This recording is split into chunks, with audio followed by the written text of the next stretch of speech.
Kota Makassar menawarkan sajian unik berupa mie titi. Kuliner ini dikenal karena rasanya yang gurih dan garing dari bahan mie kering yang berbeda dengan mie pada umumnya. Kombinasi mie yang digoreng garing dengan kuah kental berisi ayam, seafood, dan sayuran yang memberikan sensasi gurih.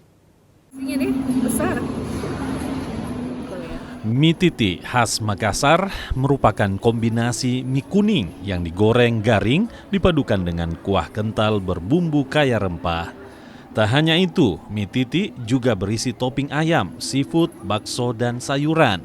Perpaduannya memberikan sensasi berbeda dibanding kuliner mie pada umumnya.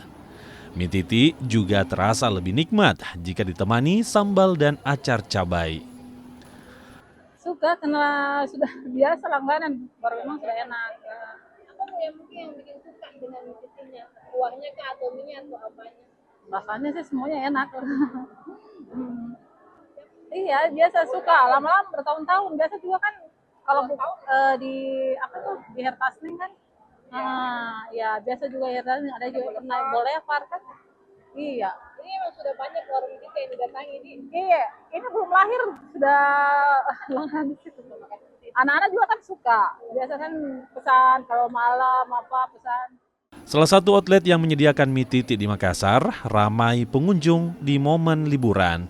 Setiap hari puluhan porsi laku terjual. Paling legend karena rasanya enak dan kualitas. Memang setiap hari yang paling laku apa? Mie titi sama nasi goreng. Iya. Kalau mie itu sebenarnya makanan yang seperti apa sih? Mie kering? Iya, mie kering sama kuah. Untuk kuahnya isinya apa biasa? Ayam sama gorengan, udang sama sayur. Iya. Terus kalau untuk harga dibanderol berapa dia? Harga 50. Iya. Terus kalau satu porsi bisa untuk berapa orang biasanya? Biasa 2 orang. Iya. Kalau setiap hari mungkin sampai berapa porsi di sini? 50.